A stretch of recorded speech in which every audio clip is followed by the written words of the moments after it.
All right, gentlemen, I'm going to go ahead and call the meeting to order. It's 5 o'clock. And all of us are here.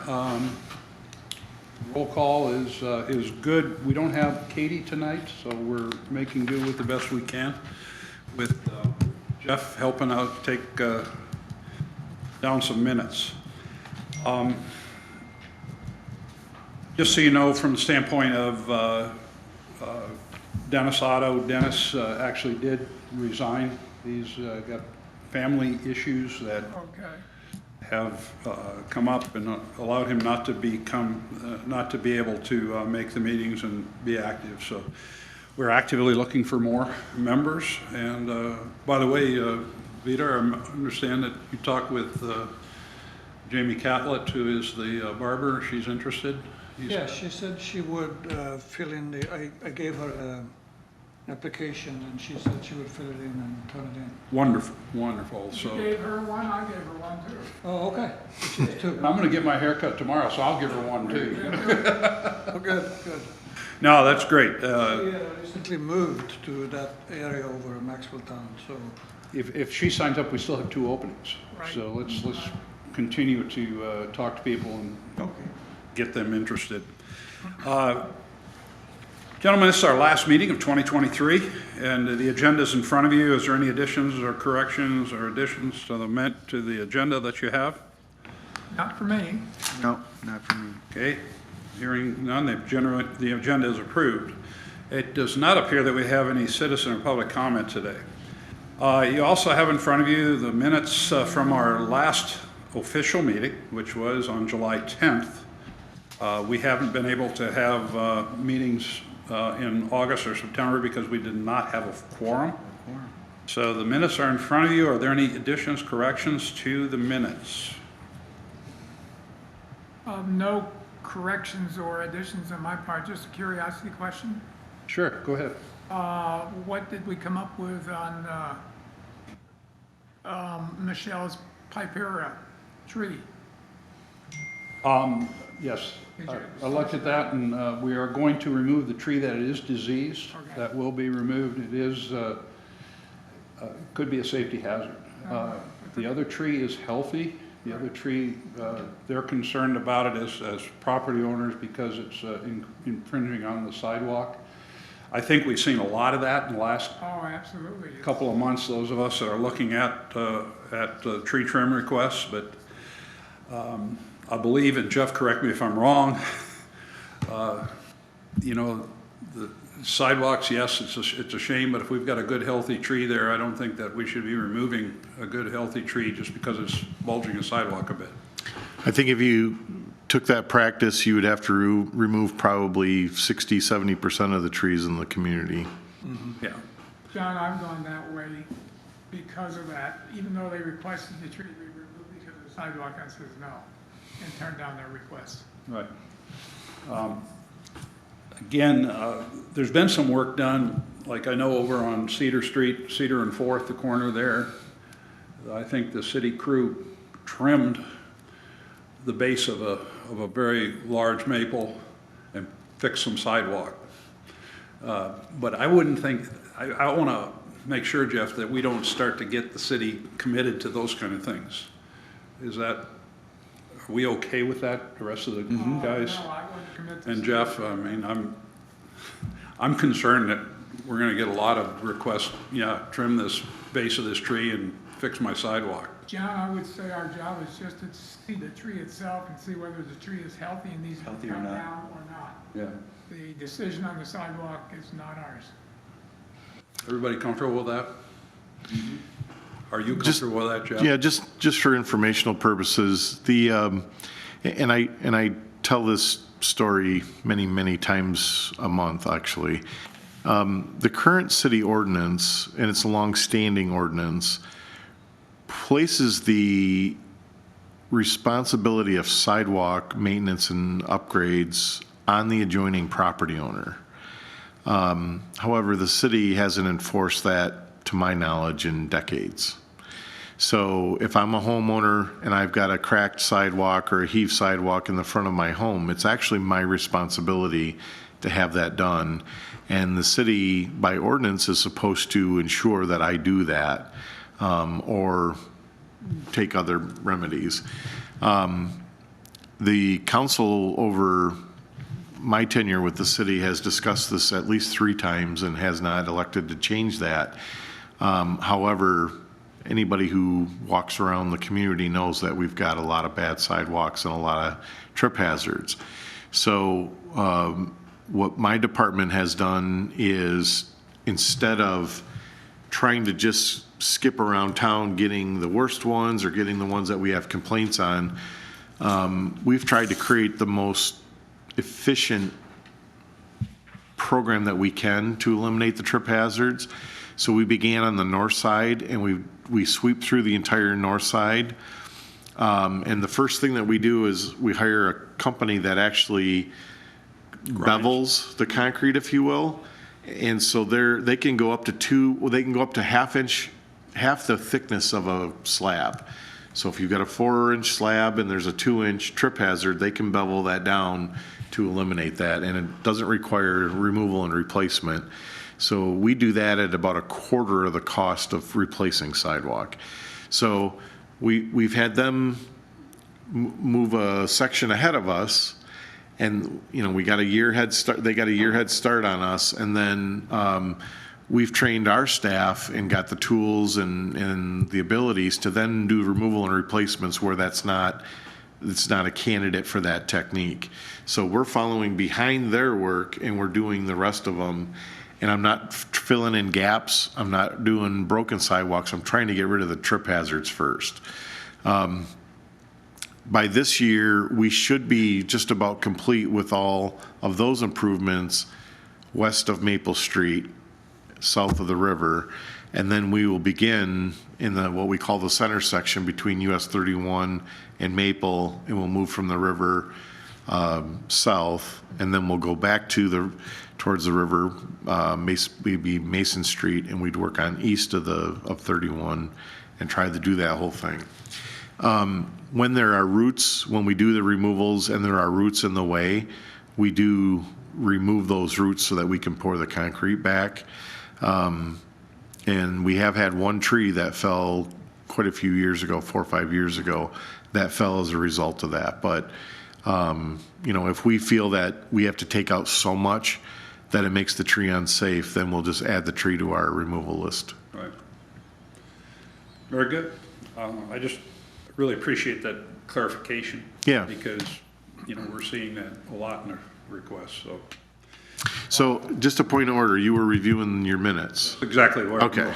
So, again, are there any additions or corrections to the minutes? Hearing none, the minutes are approved. Okay, let's move on now in unfinished business. The Manistee Plant a Tree Program, again, thank you very much, Jeff. You had notification on social media that I saw, I think also in the newspaper, that we're delaying the planting this, from the fall into the spring because the contractors, the suppliers of the trees just didn't have access to enough trees. Yeah, the contractors that were interested in submitting to the city, when they checked with the nurseries that they purchased from, they couldn't find the size trees that we have requested. So one of the contractors opted not to submit. The other one submitted but had a much larger caliper tree, and it was almost 3 times as expensive. So in speaking with the landscaping contractors, they suggested that we should wait till February. Normally they start seeing their price lists from the nursery, so they'll know the inventory that's available, the prices that are available, and then we can do a spring planting. Okay. Dumb question from a budgeting standpoint for you. Is money available? Obviously I think we've got between 40 and 50 on the books right now. Yes. If we renewed the push, and got another 40 or 50 in '24, is there money there, or should we just keep our mouth shut and go with what we got? I would never tell you to keep your mouth shut. The tree planting funds come out of our street funding. So, however successful we are, I've got a line item on what we anticipate for tree planting each year. If we go over that, then I'll have to amend the budget to put more money into that, which potentially could delay other capital projects, but it's all part of that pie. So, I think this commission responsibility is to recognize the value of trees to the community, and I think that's what you should focus on. So, if we planted them in the fall versus the spring, it's the same budget because we operate July 1st through June 30, so it's the same fiscal year. But if we spend more because we do another push for spring planting, that just probably reduces the number that we're going to do the next time we do it, right? So it's just either now or later, and we'll work it out. Okay. John, in other words, if somebody really complains about a big pothole that just popped up and it's not repaired, we can just say, well, we have the tree commission. Yeah, jeez, I hope not. What I do see is maybe we could have a spring planting and maybe a fall planting, and work off the next fiscal year budget. Yeah, I think the fall planning is very good. I think it's better. And I think the contractors have appreciated and then encouraged that. It's just a weird thing with the nursery stock this time, so. I understand. Well, in your conversations with them, tell them to get ready because I think we're gonna push even more. Because we're gonna be taking down quite a few trees this winter. Yeah. And based on the requests that I've seen. And people I'm talking to are all willing to put a replacement tree in. So that's good news. Yeah, and I'll tell you that, speaking of the street funds, the Memorial Drive project we brought in under budget. The Quincy Street, the street portion of that project was brought in under budget. We plan to upgrade the First and Maple traffic signals. That one's over budget, so they kind of ebb and flow. Yeah. But we also applied for 3 sources of state funding for street upgrades next year. And one of them is small urban, which every 4 years we get to spend on a major street. So I've got that booked for Washington Street. But we also applied for a Category B grant, which was something about 5-6 years ago that the legislature came up with to help fund local streets. It's the only state local street assistance program. And it's not official, but we're getting questions that indicate we might get that grant. Okay. And then we also applied for a Category F grant. Category F covers major streets that have a lot of connectivity to state trunk lines. So we applied for some resurfacing of First Street and Sibbin Street, which connect to US 31. Obviously, it's a truck route, and the number of truck counts that we have on that street actually helped the application. And they won't tell us whether we got the grant or not, but one of the state engineers said that they've come to Manistee to do a condition assessment, which he said we only do that when we're going to get funded. So we're hopeful on those two. Okay. Well, very good. Is there any other questions about the planetary program or anything? Any concerns? No. Hearing none. Sam, you've been gone. I hate to put you on the hot seat, but Well, that's okay. I've been in contact with some of the students that I'm working with, and they're recruiting some of their NHS, new NHS for this year, who are going to want to get some community time, and so I'm going to meet with the NHS, and I'm also going to meet with some of the teachers that teach the the advanced biology, the advanced courses, and also the administration. So I have that to go through, and I can keep you updated on that. And they want to continue through the winter. it's fantastic because I've gone online, you know, I think I found a tree that nobody may have done, and damned if it hadn't already done. It's done, yeah. It's really, really cool. I know, Peter, you've been doing them as you're out and about. And I just suggest, you know, we're making good progress. Yeah. You know, there's a lot of them already done on. It's a great project Yep. for this commission. Are you getting any feedback on issues, concerns? No issues that I know of. They enjoy doing that. Yeah. One suggestion that I would have is, the chair mentioned that we're going to be removing a lot of trees this year, which we do every year. We should probably give you a copy of those trees so that you can go back in and update the database and note that it was removed and when. And then probably do the same thing when we plant new trees. Get those fresh in the database, the year they're planted, and species will be accurate and that sort of thing. John, I've made it a habit of using that app when I go out and inspect trees that are where the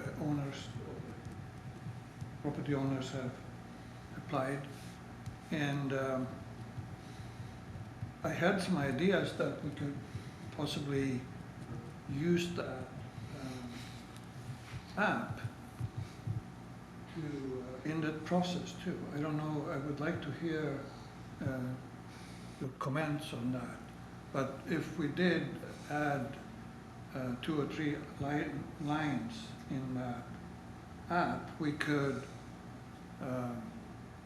just say approved for cut or approved for trim or denied. So are you saying it would be a way to digitize the application process, or? Yeah, I thought that was just an idea. I don't know if it is a good idea. I just hear your comments on that, but this came up when I started using the app, when I go out. So earlier I used to take photographs of them. Now I just take photographs and put them in the app, right? So they're there. And then if there were a couple of lines other than say, you know, inspected on such and such day, and then recommendation, could be a pop-up menu, approve cut, approve trim, deny, or something like that. And then The one, and maybe I'm not hearing you correctly, but one thing to consider is the crew that's cutting them doesn't have access to that app, nor do the public. no, I was just thinking that the applicants would use the same application, right? But instead of us writing on that application, we could just plug it in the app that we have on our phone. And then the Department of Public Works have a section there where you actually make the decision whether it should be cut or not. That could be put in. And then if you give us the list afterwards of the trees that actually have been cut, we could go in and plug that in too. I think the challenge, Vidar, too, of this is, right now, there's a paper trail. And that's important, because right now, my understanding is, we return the request with our recommendation Yes. back to Katie. Yeah. And then she processes it, you know, and that's basically how the job order. Yeah, then it's put on file, and then that file is given to the tree cutting crew to either trim or cut. They're not if there's digitized approval. this time. They don't do stuff on their laptops. My concern would be they don't have access, and Katie doesn't use the GIS much, but something would have to alert that you actually went out and did that work for us to be aware of it and then catalog it. If I could offer, speaking of the GIS, Katie does use it, because I had a question. A customer wanted a big spruce cut down. And I said, I'm not sure if that's on city property or private property. And we were able to pull it up on, right at her desk. And Mickey McCann was saying you weren't in, but we were able to sit there and it had, you know, the property Yeah. lines all drawn. Yeah, I know she's got it. And it was extremely helpful to me, because I told resident, I said, who made the request, I said, I'm not sure, but I will get back to you. I was able to get back to him in 45 minutes. So but there's a little caveat with that. No, that's not official, I know. The property lines that show up in the base drawing are from equalization and they're not survey grade. Right. However, I did have our engineers scan in the plats. Okay, So there is a layer in GIS, just like there's a layer for the tree inventory, where you can pull the plat up, and the plat will give you physical dimensions. Then you can match that up to, and that's what we do. Normally, when I get those requests, I'll pull the plat up, I'll give the dimensions, have somebody like Brandon go out and physically measure to the tree to make that determination. this helped me a lot. Yeah, it's not bad. The north side is tougher because the north side, the right-of-way widths vary a lot. Yeah, this was the south side, Most of those are 66 foot and are pretty standard.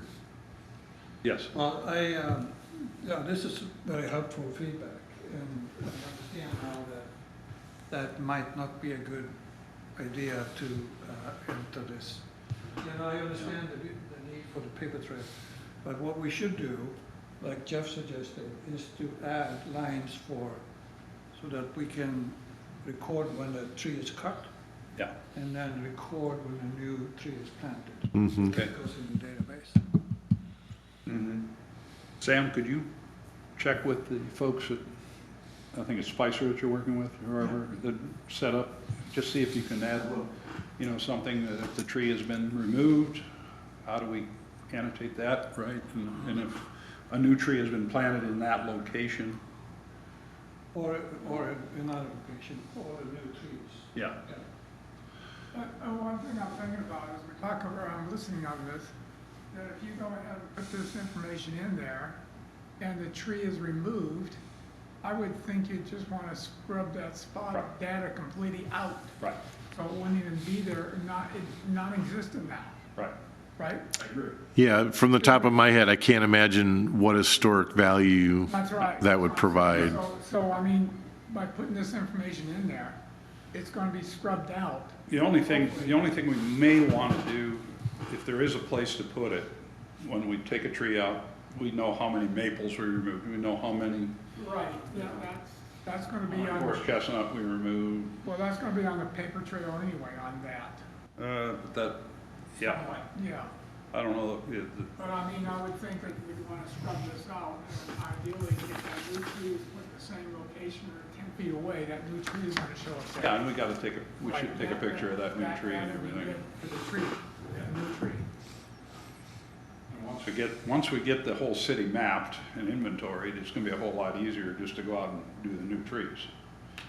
40 or 50 or 60 a year is a lot different than the thousands that we're gonna do. Right? All right, well, very good. Sam, anything else?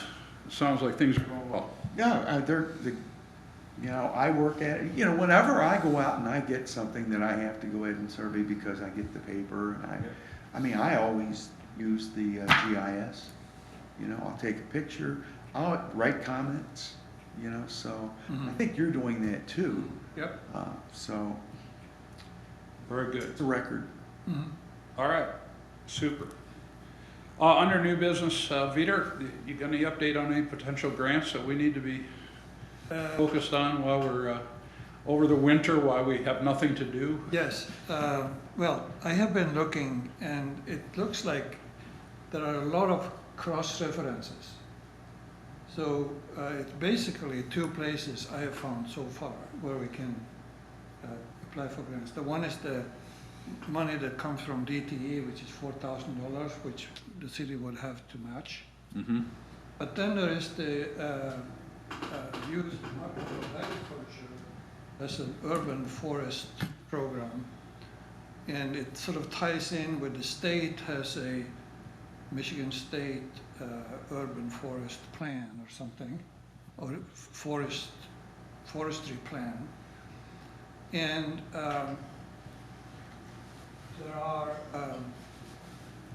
contacts listed online for help with this.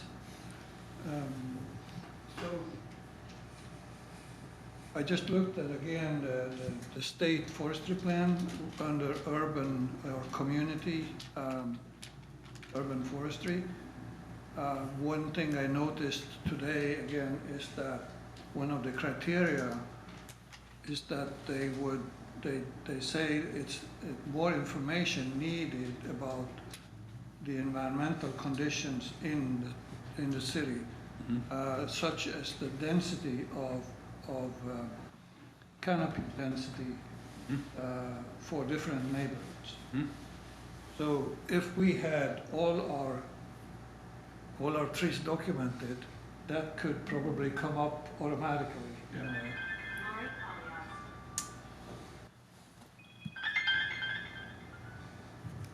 But by the same token, the wonderful thing that we've got with the GIS, the baseline that we do have, is we know from the aerial shots that have been done, and also all the other driving around work that's been done, it's all there. Yeah. So It's applicable and and there is this emphasis on equity that, like I mentioned earlier, that lower income neighborhoods tend to have, tends to be a correlation between lower density of canopy, tree canopy, and lower income levels. So what I suggest we do, I don't know if it should be a subcommittee or someone just started working with the planners and the chief, to just start on putting a plan together, piece by piece. So for example, we could do a visual analysis of using aerial photographs or satellite images, and just try visually to identify denser or less dense areas in the city, for example. And then we could start suggesting areas where we could populate with trees. And then we would have to estimate number of trees, and start to estimate cost. And we would start to think about citizen involvement, volunteers, and upkeep, which I know Jeff is concerned about. Peter, The first if two. I could suggest, Yes. before we do, that work all may need to be done to support a grant request, Yes. okay? I would like to see what the grant request is requiring of the city, of us, first. And most grants give you this is required. Before we enter in it, before we start doing anything, I just want to do what it required to get the grant. You follow what I'm saying? It may not be it may be easier, is what I'm saying. One of what just came to mind is, in my previous career, obviously we did a lot of survey work, and we would often set the ground control for the aerial flights. Well, aerial flights are normally done when there's no tree canopy, so that you can see the physical attributes and streets and stuff. So that's interesting. We'd have to find a different visual of that, like a satellite image that's done when we have full canopy. But I see what you're saying. You may do all that work and then the grant may not require it, so find out what the grant needs and then do whatever's necessary. I understand the value that you would get from doing, you know, a very in-depth plan. But I don't want to go down a rabbit hole of doing a plan and then, you know, spending a lot of effort and. Well, some of the locations that were just discussed when we didn't have a quorum was, you know, around the disc golf park, along some of the industrial zones. And I think there's almost no existing trees along those stretches. And I think photographs accompanying the application could show that very, very starkly, if you would. Yeah, I understand your point, John. I come from a position of professional Yeah. who does this work, right? So that's. You it's come from like- academia. it's like you have a hammer, right? You want to use the hammer. Even if there are screws, you should screw it. So I see your point. Yeah. What I am a little bit afraid of is that we'll go into hibernation, and then we wake up sometimes in the spring, and there is a short time until deadline. And then they scramble around and then find, oh, we should have made it.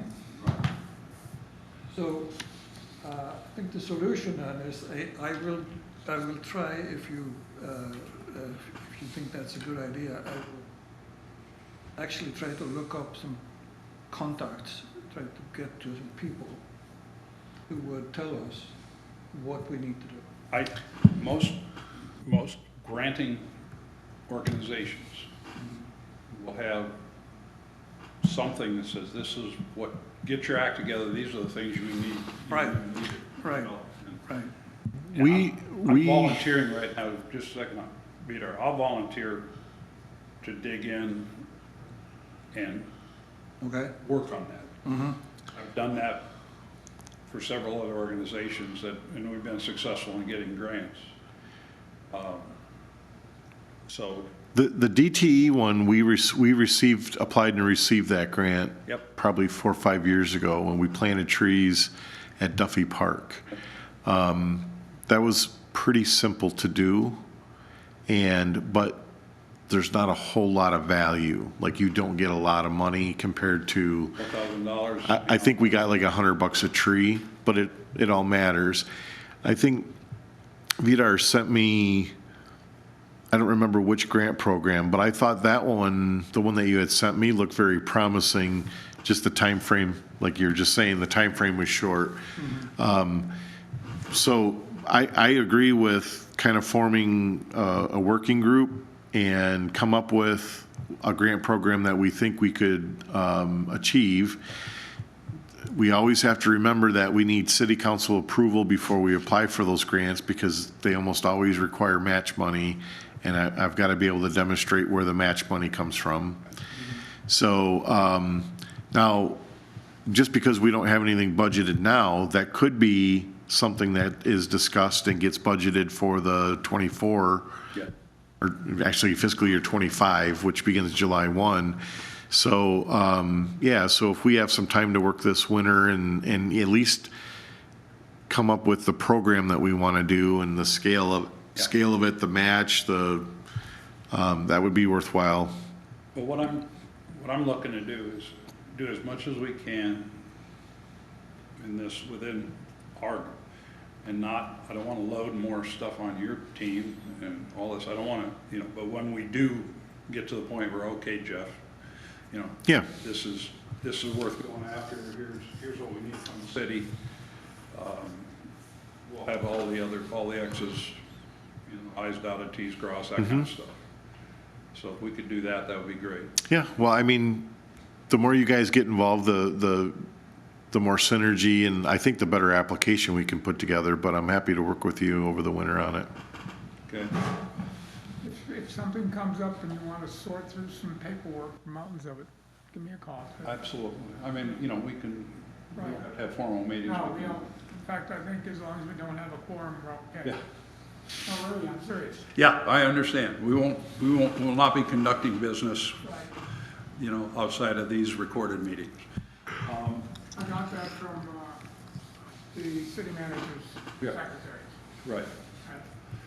Right. Anything else as far as the grants? Any other comments? Hearing none. As I said, this is our last meeting of 2023. The dates for the 2024 Tree Commission are here. We'll get copies to each of you. We'll start in April, and we're trying to do it on the second Monday of every month, unless it's a holiday. And if you can, let's put those in your calendars. So, This is 2024, pardon me, 24, yes. 2024. 2024. When would the first meeting be? Here, John, did you miss blocking on October? nope, we're just looking at 6 months. That's really what our commitment is. Okay, but. If we want to, we can have a special meeting. We can call a I meeting. was talking We looking about- at the second Monday? Yes, what you got there? Like- yeah. This is in the ordinance. It says Okay. a meeting per quarter for the tree. Meeting per quarter? Right, Okay. so that's, So we do need to schedule one then for so September? what I'm, like we got one for October right now, yes. Yeah, Do it for October next year, and probably be in compliance, do one for March. And then we can drop maybe a couple through the course of the year that we can pick and choose right now on. We don't have to have it every month. Still to maintain like 6 meetings and still be in compliance with the ordinance. Okay. Or the ordinance is what it is, not our bylaws. The ordinance is Okay. in the ordinance. So we can't change the ordinance. No, we can't. Oh, we can, but it's technically pretty difficult. All right, so Sam, would you mind handing me that back? So let's do a little discussion while we're here. So we need to meet in the first quarter, so we need to have a meeting in March. I'd suggest March 11th, that's the second Monday. March 11 is the second Monday. And then everything runs through the same until we get to October. October 14th puts you in the last quarter of the year. Okay, Then going back to be in compliance with our 6 meetings and so on, we can drop, say, like April 8th. And maybe just for grins, we can drop another one someplace in there too. I'm saying maybe like April 8th because some people may be still in Florida. And I suspect the one in March is probably gonna be. I'll be not in enough Florida. people Because we won't have a quorum, but at least we'll have a scheduled. I hope we have a quorum. At Yeah, least we'll be covering our butts that way. okay. Follow my rhyme and reason? Yeah, you're making if it's in the, It's in there. so I'm, just for discussion, guys, I'm not going to be here. I know I won't be here in May. Okay, so, So maybe we drop the May meeting if that's all right with everybody? right, because we can pick it up in June, that still leaves the second quarter meeting, Yeah. okay? And that should pretty much do it then. Well, we added Added 2, March and October, right? well, no, we had October for this year already. This is October, right? This is October next year, But I mean, we had a meeting for October this year. right? But this is for 2024 now. Well, again, I don't mind meeting as long as we've got business to work on. Right. But maybe if we just drop the May meeting and leave the other ones on, we'll exceed our requirement. Right. If that's all right with you, everyone. So you want to drop the April and May meeting? No, I only want to drop the May meeting right now. Okay. So you're saying March, April, June, July, August, September, and October? That's correct. Okay. Here are the dates. I'm sorry, I should have had a copy of all those for, That's all right. but it's one of the reasons that we have it on the agenda is just to make sure that we're, number one, we're compliant. And number two, if we did have opportunities where, like I won't be here. Okay.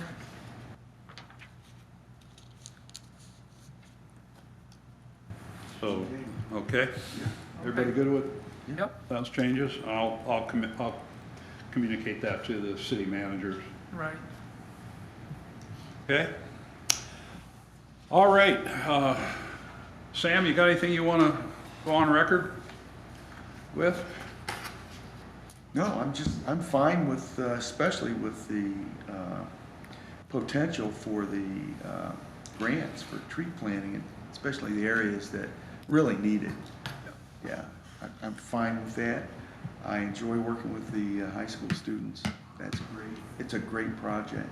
Really is Yep, so, wonderful. yeah. Jerry?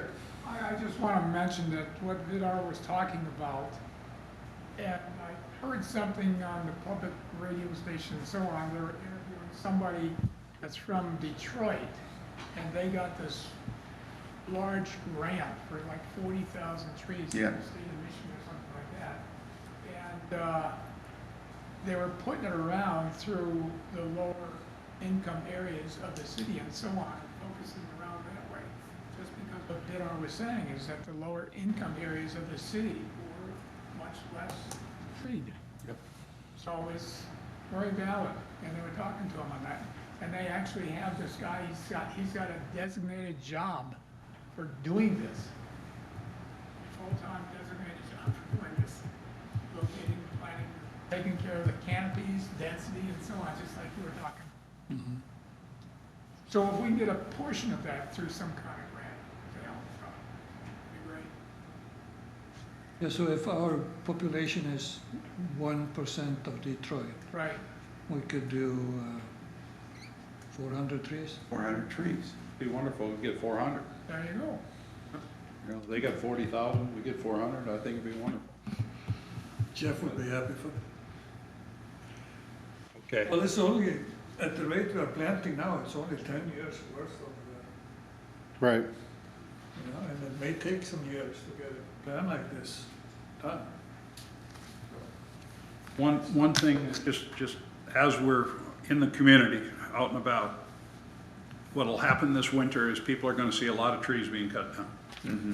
We need to continue to say, we're trying, everyone we cut down, we want to plant another one, and we need your help in the community to do that. And, you know, so people are saying, gee, why are we doing that? Why, and enlist their help. And if they're really complaining, give them an application to be on this commission. Okay? Is there anything else? There was this is not very important, but on my last tree inspection, I came across an apple tree.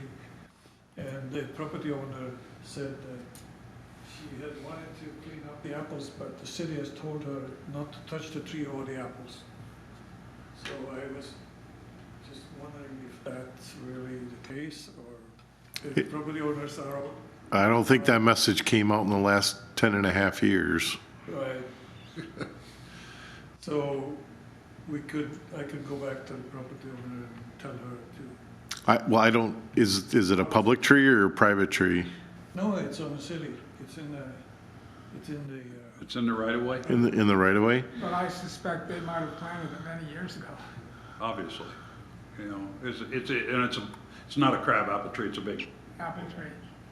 It's a big. because in the future, we don't plant fruit-bearing apple trees. We In the plant right crab way. apples, Yeah, I don't know who planted it, obviously, and she probably doesn't know either, but I think if you don't mind, I would go back to her and say. If it's in the right of way, then trimming or cutting it follows under the, your guidance, but cleaning up the apples and stuff is, Yeah, if she wanna Good harvest job it. for her. yeah.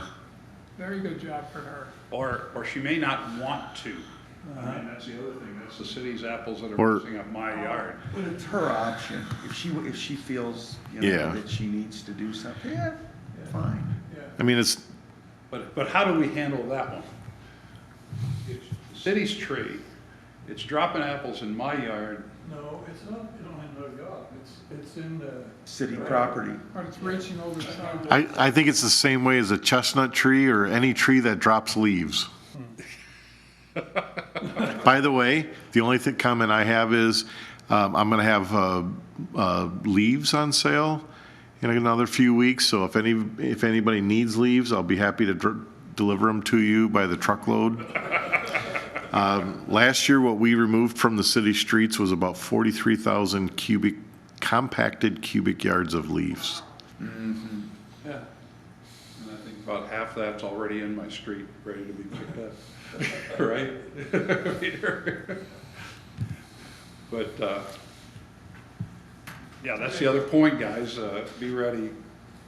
Somebody might be complaining, well, how come they haven't picked up my leaves yet? Oh, they always complain on that. Yeah, just the city's doing, our So- Department of Public Works is doing the best they can. Yeah, so I went back, because we had a lot of complaints last year. I went back, and I think the data that I could find went back 16 years.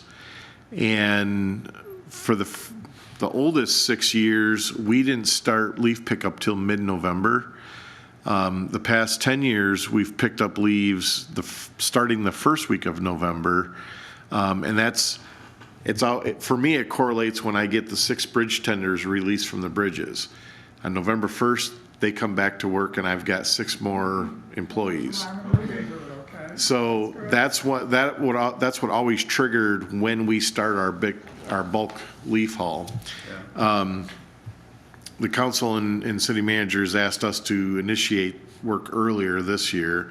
So I don't know when they're going to fall or when people are going to have nice days to get them out, but we're going to start later the second, third week, fourth week, and I shouldn't say second week, third, fourth week of October, where we're going to start spot picking them up, and we're going to demonstrate some different equipment. But it's a 4 to 6 week process for us, because we don't, once we start, we don't stop it unless we have to snowplow. I mean, it's a challenge because, people rake them out into the street and then the wind blows them right back into your yard, and. Well, and what I've noticed the last 2 years, Putting it on the street there, that's the one you're referring to. Your Yeah. neighbor down the corner there is already putting it on the street. what I've noticed the last 2 years is we had drought conditions, and the trees obviously were stressed, and when they drop, it was like within a 6-day period, He just fell right. 80% of them come at once. And then if you get a stretch of nice weather, everybody gets out, cleans them up, and they all come out at once. It's just Mother Nature, though. There's no playbook by that, so. And, bottom line is, our Department of Public Works is doing a great job. By the way, the fact that you're picking up all the bags on Tuesdays, that's just wonderful. Yeah. Although, So I didn't bring numbers, but we pick up those bags, a lot of that's lawn clippings. And obviously we pick up the leaves, and those get windrowed and mixed together, and we make composted soil out of those. Now our soil isn't the very best because we're very carbon heavy. We've got a lot more leaves than we've got grass. So the content of our raw materials makes it, it doesn't heat it up as much. But the soil's good. We must have run a couple thousand yards of that material a couple weeks ago. We finished up. So the soil's available down by MCC, by the recycling center, and then we've got some spotted in the community for our projects that we do. very good. Well, gentlemen, if there's nothing else, I'm going to adjourn this meeting. We'll see you all out on the street. We'll see you back here in March. Okay? Okay? Thank you. Good, how about you? Good.